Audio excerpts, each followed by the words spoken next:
ಇಲ್ಲದೆ ವರ್ಷ ಕಳೆಯಿತು, ಹೇಗೆ ಬದುಕಲಿ ಭವದಲ್ಲಿ? ಒಂದು ವರ್ಷ ಆಗಿಲ್ಲ, ಹರುಷವಿಲ್ಲದೆ ವರ್ಷ ಕಳೆಯಿತು, ಹೇಗೆ ಬದುಕಲಿ ಭವದಲ್ಲಿ? ಭಾಗ್ಯದಾತನ ಕಾಣದೆ ನಾ ಅನಾಥನಾದೆ ಅವನಿಯಲಿ. ಭಾಗ್ಯದಾತ ಗುರುನಾಥನನ್ನು ಕಾಣಲಾರದ ಅವನಿಯೊಳಗ ಅನಾಥನಾಗಿ ಬಿಟ್ಟಿದ್ದೀನಿ ಅಂತ ಹೇಳ್ತ. ಅಸನ ವಸನಗಳ ವ್ಯಸನವಿಲ್ಲದೆ ಬದುಕುತ್ತಲಿದ್ದೇ ಧರೆಯೊಳಗೆ. ಅಸನ ವಸನಗಳ ವ್ಯಸನವಿಲ್ಲದೆ. ಅಸನ ವಸನ ಅಂದ್ರೆ, ಅಸನ ಅಂದ್ರೆ ಇರುವುದು ಇರುವುದು. ಅಸನ ಅಂದ್ರೆ ಊಟ ಮಾಡೋದು, ವ್ಯಸನ ಅಂದ್ರೆ ಅಸನ, ವಸನ ಅಂದ್ರೆ ವಸ್ತಿ ಇರುವುದು. ನನಗೆ ಗೊತ್ತಿಲ್ಲ ಶಬ್ದಮ್ಮ ಇವು, ನಿಮ್ಮ ಪಾದ ಸಾಕ್ಷಿಯಾಗಿ ಹೇಳ್ತೀನಿ. ಈ ಶಬ್ದಗಳ ಹೆಂಗ್ ಬರ್ತಾವೋ ಗೊತ್ತಿಲ್ಲ ನನಗೆ. ಅಸನ ವಸನ ಅನ್ನುವಂಥ ಶಬ್ದನೇ ನನಗೆ ಗೊತ್ತಿಲ್ಲ. ಅದನ್ನು ಹೆಂಗ ಮಹಾರಾಜರು ಈ ಕೈಯಿಂದ ಬರೆಸ್ತಾರೋ ಅದು ಗೊತ್ತಿಲ್ಲ. ಇಂಥ ಕಾಗದಗಳೊಳಗೆ ಬರೀದು ಆ ನಂತರ ಅವನ್ನ ಆ ತಾಯಂದಿರಿಗೆ ಅರ್ಪಿಸೋದು, ಆ ತಾಯಂದಿರು ಅವನ ಪುಸ್ತಕ ರೂಪವಾಗಿ ಬರೆದು ಇಟ್ಟು ತಮ್ಮ ರಕ್ಷಣೆ ಮಾಡೋದು. ನೋಡಿ, ಅಸನ ವಸನಗಳ ವ್ಯಸನವಿಲ್ಲದೆ ಬದುಕುತ್ತಲಿದ್ದೆ ಧರೆಯೊಳಗೆ. ದಿಕ್ಕು ತೋರದೆ ದಿನಕರ ನಿನ್ನ ಅರಸುತ್ತಲಿರುವೆ ಅಂಬರದೆ. ಅಂಬುಜನಾಭನು ನೀನೇ ಎಂಬುದು ಅರಿಯರು ಎಂದಿಗೂ ಅಂಧ ಜನ. ಅಂಬುಜನಾಭ ಅಂದ್ರ ಪರಮಾತ್ಮನ, ಅವನೇ ನೀನೇ ಪರಮಾತ್ಮ ನೀನೇ ಅನ್ನೋದನ್ನ ಅಂಧ ಜನರು ತಿಳಿಲಿಲ್ಲ. ಕರುಣೆಯ ಕಡಲು ನೀನಾಗಿರುವೆ, ಮಮತೆಯ ಮಡಿಲು ನೀನೇ ಗುರುವೆ. ರಾಮಕೃಷ್ಣ ಎಂಬ ನಾಮವ ನೆನೆದರೆ ನರಕದ ಬಾಧೆ ನಮಗಿಲ್ಲ. ನೋಡಿ, ಗುರುನಾಥನ ಸ್ಮರಣೆ ಮಾಡಿದರೆ, ಆ ಪರಮ ಪವಿತ್ರವಾದಂತಹ ಗುರುನಾಥನ ಸ್ಮರಣೆ ಮಾಡಿದರೆ ನರಕದ ಶಬ್ದನೇ ಇಲ್ಲ, ಎಂದು ದುಃಖದ ಬಾಧೆನೂ ನಮಗಿಲ್ಲ. ಹೆಂಗ ಕಾಯಬೇಕು ನಾವಂದ್ರೆ, ಶಬರಿಯ ಹಾಗೆ ಕಾಯುವೆ ನಾನು. ಗುರುನಾಥನ ಹಂಬಲ ಹೆಂಗಿರ್ಬೇಕು? ಶಬರಿ 18 ವರ್ಷದ ಹುಡುಗಿದ್ದಾಗ ಶ್ರೀರಾಮನ ಹಂಬಲಿತ್ತಗಿ, ಇಂದ ಬರ್ತಾನೆ ರಾಮ, ನಾಳೆ ಬರ್ತಾನೆ ರಾಮ, ನಾಳೆ ಬರ್ತಾನೆ. ದಿನಾಲು ಅವನು ಮಣಿ ಕುಡ್ಸಲ ಸಾರಿಸೋದು, ರಂಗೋಲಿ ಹಾಕುದು, ರಾಮ್ ಬರ್ತಾನೆ ಅಂತೇಳಿ ಏನೇನೋ ಹಂಪಲಗಳನ್ನು ಶೇಖರಣೆ ಮಾಡ್ಕೊಳ್ಳೋದು, ಇಷ್ಟು ಮಾಡಿ ಇರ್ತಿದ್ಲು. ಆದರೆ ಆ ರಾಮನ ಹಂಬಲದೊಳಗಿದ್ವು ಅಂತ ಶಬರಿ 18ನೇ ವರ್ಷದಕ್ಕಿದ್ದಾಗ ಬರಲಿಲ್ಲ. 81ನೇ ವಯಸ್ಸಿಗೆ ಆಕೆಗೆ ಶ್ರೀರಾಮಚಂದ್ರ ದರ್ಶನ ಕೊಟ್ಟ. ನಿಮಗೆಲ್ಲ ನಿತ್ಯ ನಿರ್ಮಲ ಗುರುನಾಥ ನಿರಂತರವೂ ದರ್ಶನ ಕೊಡ್ತಾನೆ. ಅಂಥ ಗುರು ಸ್ಮರಣೆ ಒಂದೇ ಸಾಕಮ್ಮ.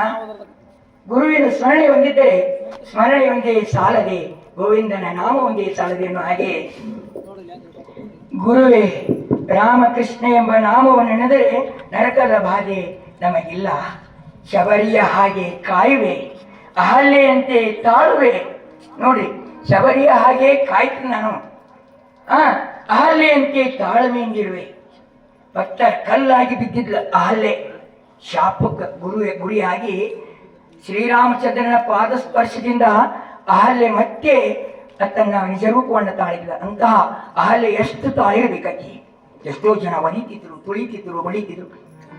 ಅಂಥ ಆ ಅಹಲ್ಯೆ ಶಬರಿ 18 ವರ್ಷದಕ್ಕಿದ್ದಾಗ ರಾಮನ ಹಂಬಲ ಪಡೆದು 81ನೇ ವರ್ಷಕ್ಕೆ ಶಬರಿಗೆ ದರ್ಶನ ಕೊಟ್ಟ ಶ್ರೀರಾಮಚಂದ್ರ. ಅದರಂತೆ ಅಹಲ್ಯೆ ಕೂಡ ಶಿಲೆಯಾಗಿ ಬಿದ್ದಾಗ ಎಷ್ಟೋ ತುಳಿತಗಳನ್ನು ತಾಳಿ ತಾಳಿ ತಾಳಿ ಶ್ರೀರಾಮನ ಪಾದ ಸ್ಪರ್ಶದಿಂದ ಮತ್ತೆ ತನ್ನ ಆ ಶಾಪ ವಿಮೋಚನೆಯನ್ನು ಹೊಂದಿದ್ಲು. ರಾಧೆಯ ಹಾಗೆ ಜೀವನ ನಡೆಸುವೆ ಅಂತ. ರಾಧೆಯ ಹಾಗೆ ಕೃಷ್ಣನ ನಿರಂತರವೂ ನೆನೆಸ್ತಿದ್ಲ ರಾಧೆ ಶ್ರೀಕೃಷ್ಣನನ್ನ ನಿರಂತರವೂ ನೆನೆಸ್ತಾ ಇದ್ಲು. ಒಂದು ಪ್ರಸಂಗ ಹೆಂಗೆ ಬರ್ತದ, ಕೃಷ್ಣ ಸ್ವತಃ ತನ್ನ ಎಲ್ಲ ಪರಿವಾರವನ್ನು ಪರೀಕ್ಷೆ ಮಾಡಬೇಕು ಅಂತ ಹೇಳಿ ಒಮ್ಮೆ ಹೊಟ್ಟೆ ಗಡಕತೈತಿ ಅಂತ ಒದ್ದಾಡಕತ್ತಾನ ಕೃಷ್ಣ ಪರಮಾತ್ಮ. ನಾರದರು ಬರ್ತಾರಲ್ಲಿ, ನಾರದರು ಬಂದ ಇದೊಂದು ಪರೀಕ್ಷೆ ಅನ್ನುವಂಥದ್ದನ್ನು ನಾರದರಿಗೆ ಹೇಳಿದಾಗ, ಇದನ್ನು ಹೆಂಗೆ ಪರಿಹಾರ ಮಾಡುವುದು ಕೇಳು, ನನ್ನ ಎಲ್ಲ ಪತ್ನಿಯರನ್ನು ಕೇಳು, ನನ್ನ ಹೊಟ್ಟೆ ಕಡಿಯಾಕತೈತಿ, ಅವರ ತಮ್ಮ ಎಡಗಾಲ ತೊಳ್ಕೊಂಡು ನನಗೆ ನೀರು ಕುಡಿಸಿದರೆ ನನ್ನ ಹೊಟ್ಟೆ ಕಡಿಮೆ ಆಕತಿ ಅಂತ ಹೇಳು ಅಂತ ಹೇಳಿ ಕೃಷ್ಣನೇ ನಾರದರಿಗೆ ಹೇಳ್ತಾನೆ. ಶ್ರೀಕೃಷ್ಣನ ನಾರದರಿಗೆ. ನೋಡ್ರಿ ಎಷ್ಟು ವಿಚಿತ್ರ ಇದು. ಎಲ್ಲ ಎಷ್ಟು ಜನ ಅವ್ರು ಹೆಂಡ್ರು ಕೃಷ್ಣ ಪರಮಾತ್ಮಗೆ? 16,000 ಮಂದಿ ಹೆಂಡ್ರು.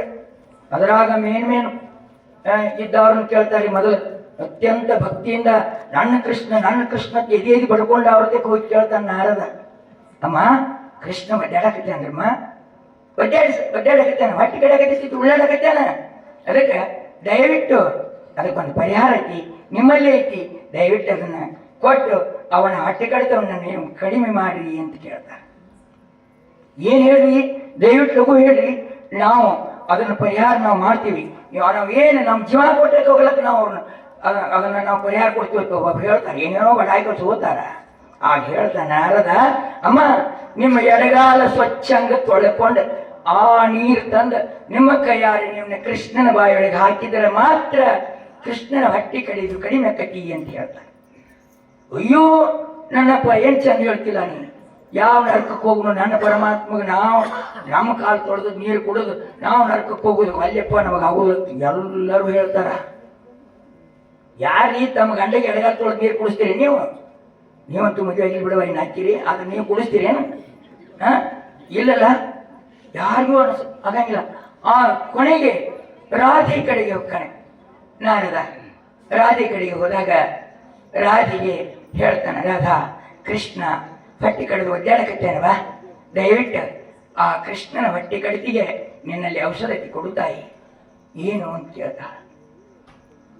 ಏನು ಅಂದಾಗ ನಿನ್ನ ಎಡಗಾಲ ತೊಳೆದು ನೀರು ಕೊಡಬೇಕಂತ ಅವನ ಹೊಟ್ಟೆ ಕಡಿದು ಕಡಿಮೆ ಕತಿ ಅಂದಾಗ ಆ ಅಮ್ಮ ಅವರೆಲ್ಲರೂ ಏನಂದ್ರಿ ಅಂತ ಕೇಳ್ತಾಳಕ್ಕೆ. ಅವರೆಲ್ಲ ಅವ್ರು ದೊಡ್ಡವರಲ್ರಿ, ಪಟ್ಟದರ್ಶಿಯರು, ರುಕ್ಮಿಣಿ, ಸತ್ಯಭಾಮಿಯರು, ಅವರೆಲ್ಲ ದೊಡ್ಡವರು. ಅವ್ರನ್ನೆಲ್ಲ ಕೇಳಿದಾಗ ಅವರು ಇಲ್ಲಮ್ಮ ಅವರು ಕೊಡುದಿಲ್ಲ ಅಂದ್ರು. ನಾವ್ಯಾ ನಡ್ಕಕ್ಕೆ ಹೋಗೋಣ ಯಪ್ಪ, ನಮಗೇನಾಗುದಿಲ್ಲ ಅನ್ನೋ ಕೃಷ್ಣ ಪರಮಾತ್ಮ ನಮ್ಮ ಎಡಗಾಲ ತೊಳ್ಕೊಂಡು ನಮ್ಮ ನೀರು ಅವಾಗ ಕೊಟ್ಟು ನಾವು ನಡ್ಕಕ್ಕೆ ಹೋಗಿ ಅದೇ ನಮ್ಮ ಪಾಪ ಕಟ್ಕೊಳಕ್ ತಯಾರಿಲ್ಲ ಅಂದಾಗ ರಾಧೆ ಹೇಳ್ತಾಳೆ, ಅತ್ಯಂತ ಪವಿತ್ರವಾದಂತಹ ರಾಧೆ ಎಷ್ಟು ಚಂದ ತನ್ನ ಹೃದಯದೊಳಗೆ ಕೃಷ್ಣನನ್ನ ಆರಾಧಿಸ್ತಿದ್ಲು ಅನ್ನೋದಕ್ಕೆ ಈ ಒಂದೇ ಒಂದು ಮಾತು ಸಾಕ್ಷಿ. ಏನ್ ಹೇಳ್ತಾಳೆ ಅಂದ್ರೆ, ಅಪ್ಪ ನಾರದ, ನಾನು ನಿರಂತರವೂ ಜೀವನ ಪರ್ಯಂತರವೂ ಆ ನರಕದಲ್ಲಿಯೇ ಕೊಳಿಲಿ ನಾನು ಖರೆ, ನನ್ನ ಕೃಷ್ಣಗೆ ಆರಾಮಾದ್ರೆ ಸಾಕು, ನನ್ನ ಪಾದ ತೊಳೆದು ನಾನು ನೀರು ಕುಡಿಸ್ತೀನಿ ಅಂತ ಹೇಳ್ತಾಳೆ. ಎಂಥ ಭಾಗ್ಯ ನೋಡ್ರಿ, ಅದು ನಿಜವಾದ. ನಾ ಸಾಯಲ್ನಕ ನನ್ನ ಕೃಷ್ಣನ ನಾ ನರಕದೊಳಗೆ ಬೀಳಿ, ಆದ್ರೆ ನನ್ನ ಭಗವಂತ ಆರಾಮಾದ್ರೆ ಸಾಕು ಅನ್ನುವಂತಹ ಪುಣ್ಯ ಭಾವ ಯಾರಲ್ಲಿ ಇರ್ತೈತೋ ಅವರಲ್ಲಿ ಮಾತ್ರ ಗುರು ಮತ್ತು ಹರ ಹೃದಯದಲ್ಲಿ ಇರ್ತಾನ ಅನ್ನೋದಕ್ಕೆ ಇಂಥ ಹಾಡುಗಳು ಸಾಕಷ್ಟೇ ತಾಯಿ. ಇವೆಲ್ಲ ನಿಮಗ ಮಾರ್ಗದರ್ಶನಕ್ಕಾಗಿ ಬಂದವ. ಅಪ್ಪ ಅವ್ರು ಹೇಳ್ತಿದ್ರು, ನಾವು ಹಾಡಾಗ ಕೆಲವೊಂದು ತೊಂದರೆಗಳಾಗ್ತಿದ್ವು. ಒಮ್ಮೆ ಟೈಮಿನ ಭಾವ, ಕೆಲವೊಂದು ಟೈಮ್ದಾಗ ಈ ಸಾಕು ಬಿಡ್ರಿ ಅಂದಾಗ ನಾವು ಒಂದು ಸ್ವಲ್ಪ ಮನಸ್ಸಿಗೆ ಹೊಂದ್ಕೋತಿದ್ವಿ. ಏನಕ್ಕೋ ನಮ್ಮ ಮರದ ನಾಡ ಆಡ್ತೀವಿ, ನಾವು ಬೇಡ ತರಲಾಗ್ತಿದ್ವಿ. ಅವ್ರು ಅನ್ನೋದು ಸತ್ಯ ಇರ್ತದೆ. ಯಾಕಂದ್ರೆ ಮುಂದೆ ಕಾರ್ಯಕ್ರಮ ನಡೆಸ್ಬೇಕಲ್ಲ.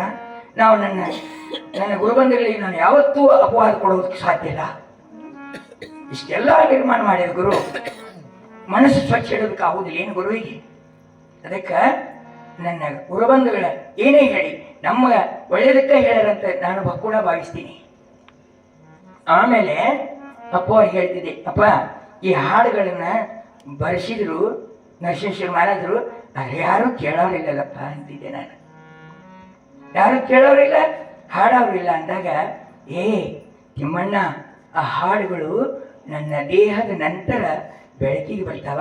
ಮತ್ತು ಯಾರು ಅವ್ರ ಮನೆಯೊಳಗೆ ಈ ಹಾಡಿನ ಪುಸ್ತಕಗಳನ್ನ ತಮ್ಮ ಮನೆಯೊಳಗೆ ಇಟ್ಟುಕೊಂಡು ಒಂದೊಂದು ಹಾಡುಗಳನ್ನು ತೆಗೆದಾಗ ಅವರ ಜೀವನ ಚರಿತ್ರೆ ಅದರಲ್ಲಿ ಇರ್ತೈತಿಪ್ಪ ಅಂತ ಹೇಳಿದ್ದು ನಾನು ಸುಳ್ಳು ಹೇಳಿಲ್ಲ ತಾಯಿ. ನನ್ನ ಗುರುವಿನ ಪಾದ ಸಾಕ್ಷ್ಯ ಹೇಳ್ತೀನಿ. ನೀವು ನಂಬ್ತಿರೋ ಬಿಡ್ತಿರೋ ಗೊತ್ತಿಲ್ಲ, ನೀವು ಚಪ್ಪಾಳೆ ಅಂತ ತಟ್ಟಲಿಲ್ಲ, ನೀವು ನಂಬಲಿಕ್ಕಿಲ್ಲ ಅಂತ ನಾನು ಭಾವಿಸ್ತೀನಿ.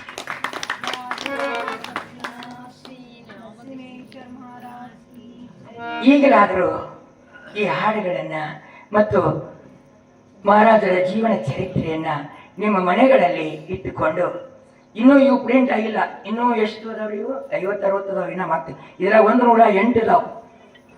ಅದಲ್ಲದೆ ಇನ್ನೂ 50-60 ಹೊರಗದಾವ. ಆರತಿ ಪದಗಳಿದಾವು, ಜೋಗಳ ಪದಗಳಿದಾವು, ರಾಮಕೃಷ್ಣ ಮಾಡೋದ್ರ ಮೇಲೆ ಅದಾವು.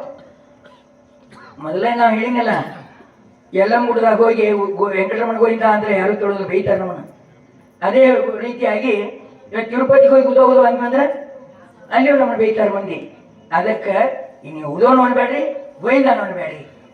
ಮಹಾರಾಜರ ಹಾಡುಗಳನ್ನ ನೀವು ನಿರಂತರ ನಿಮ್ಮ ಹೃದಯದೊಳಗೆ ಆರಾಧಿಸಿಕೊಂಡು ವ್ಯಸನ ಮುಕ್ತ ಪತಿಯಂದಿರನ್ನ ನೀವು ಮದುವೆ ಆಗಲಾರದವ್ರು ಪಡ್ಕೊಂಡು ಸೌಭಾಗ್ಯವತಿಯರಾಗಿ ಒಳ್ಳೆಯ ಜೀವನ ನೀವು ಮಾಡಿ. ಮತ್ತು ನೀವು ಗೃಹಿಣಿಯರೆಲ್ಲರೂ ಗುರುನಾಥನನ್ನು ಆರಾಧಿಸಿ ನಿಮ್ಮ ವೈಭವಯುತವಾದಂತಹ ಜೀವನವನ್ನು ಮಾಡಿ ತಾಯಿದ್ರಿ ಅಂತ ಹೇಳ್ತಾ ನನ್ನ 2 ವಾಗ್ರೂಪ ಪುಷ್ಪವನ್ನು ಗುರುನಾಥನ ಚರಣಕ್ಕೆ ಅರ್ಪಿಸ್ತಾ ಇದ್ದೇನೆ. ಧನ್ಯವಾದ.